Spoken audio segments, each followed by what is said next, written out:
We've talked a lot about types in this course. We've talked about the data types that you can apply to your variables, and then we've talked about how we can cast those types or convert those types. And in this video I want to talk about how do I discover a type. Let's go from the other direction. I've got a variable here, or I've got an object, and I need to know what type it is.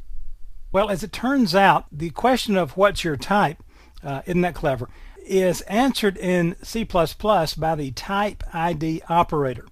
Now you're going to use the type ID operator to look at a variable or whatever you want to look at and obtain the type to see exactly what type is being delivered.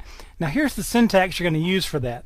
Notice you're going to use the operator type ID, and then you will put the expression or the variable inside parentheses, and then this will return to you the type info. Now the type ID is going to return that information to you in the form of a type info object, and then you're going to read one of the properties, the name property for example, to see exactly what type you're dealing with there.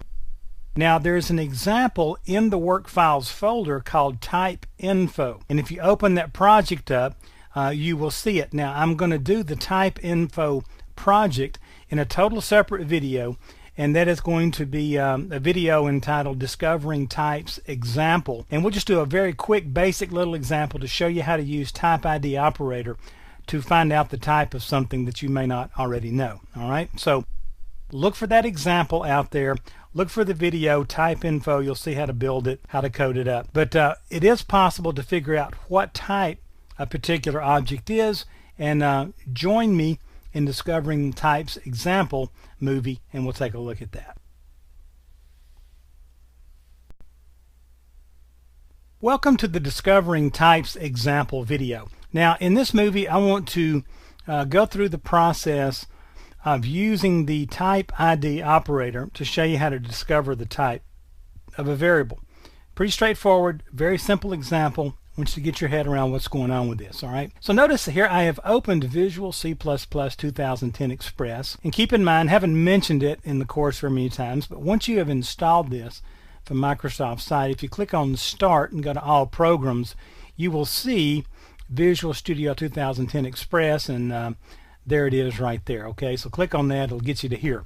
Now we're going to create a new project, and we're going to do a Win32 Win32 console application, and we will name this type info, and you will find a project named type info out there in your work files folder, and it will be this very project that we're going to build right here, or at least very similar to it, in case I go back and hack it up somewhere else in the course for another example. So we'll just click next when the application wizard opens up. We'll leave it at console app. We will choose a empty project to make it easier for us to all stay together, and it opens the project. I will go to the source files, right click, add a new item. I'm going to add a C++ file, and I'll just call this TI, both caps, just to make it easy. And now I'm ready to write some code. Well, let's write this one out. First of all, I'm going to put pound include, and I'm going to include IOStream. This will allow us to write things out to the console.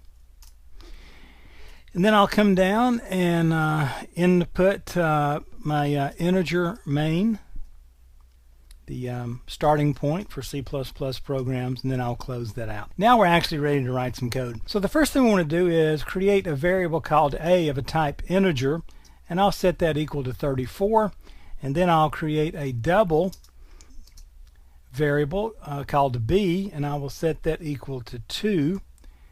And now let's write a line to output something. So I'll call the standard namespace, I'll do cout, and this will allow me to use an IOStream to write something out, and then we're going to tell it what to send to the out stream, and we're going to send the type of A. So let's check the type of A programmatically is, and I'll close that, and then we'll out from there. Notice we're going to put type ID, and then in parentheses we're going to put not 2, that's a misprint, but A.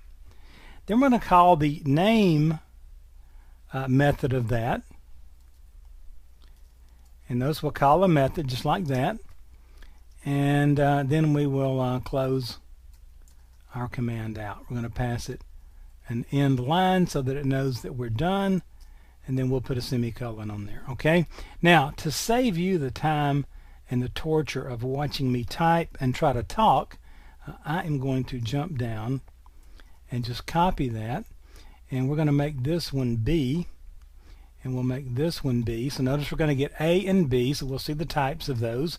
Then we're going to do one more, and on this one we will put A times B.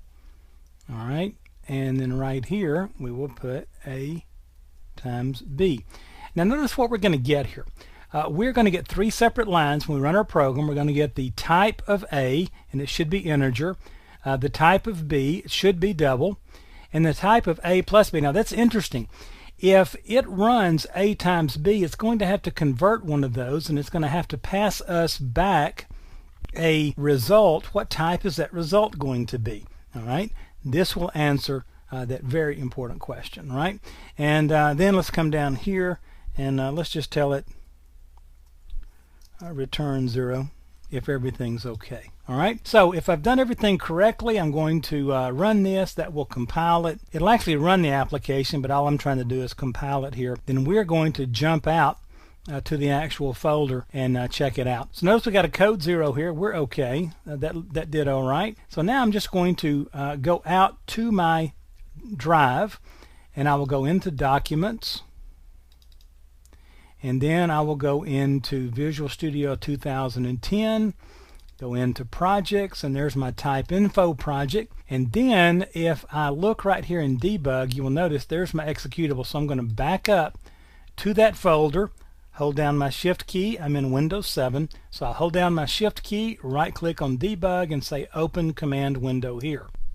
Now if I don't do that, then I have to start at a DOS prompt by opening a command window down here and doing the CD and changing my directory path all through here. Well, now I don't have to do that, okay? And notice I can do a dir here, and I can see type info exe is in that directory, right? So I'm going to type CLS to clear the screen so you can see, and I'll just put type info. That's the name of the executable. Hit return, and there it is. Now notice it did indeed return the information. Let me make that go away.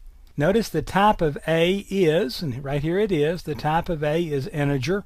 No big surprise there. We knew that, okay?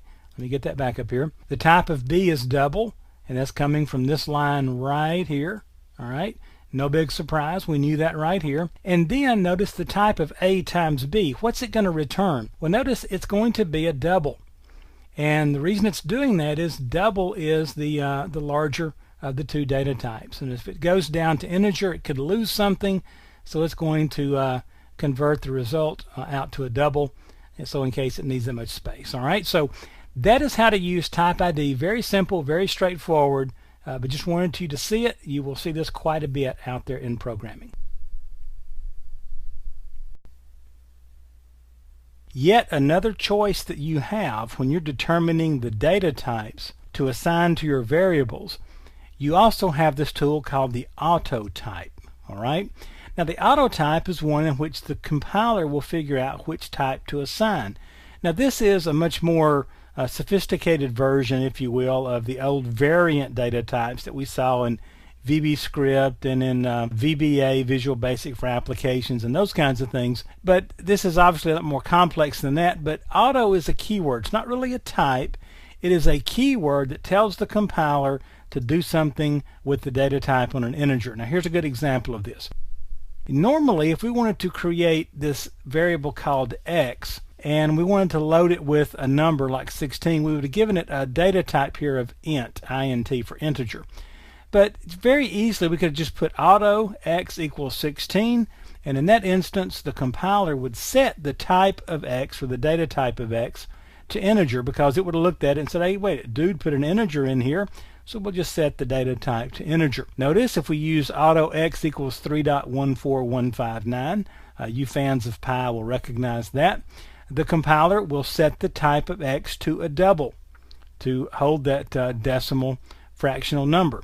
If we set auto x equals false, then the compiler will look at that and say they're trying to use a Boolean, and it will set the type of X to bool. Now, this is kind of some neat stuff. Now, obviously, if you're using auto, it requires you to assign an initial value when you use the auto type, because based on what that value is, the compiler is going to make a determination about what type to put there. And of course, you can come back and cast it later to whatever you need and whatever you would like. Now, this is a very simple little thing. Will you use this a whole lot? Probably not. But there are some situations where it can come in really handy. We won't go into those right now because it's a little bit more involved, but just kind of stick this auto type kind of back there in your developer toolkit in your brain somewhere, and just remember that you have this at your disposal. The auto type, it allows the compiler to make the decision as far as to actually what data type to assign based on your initial value that you put in that variable.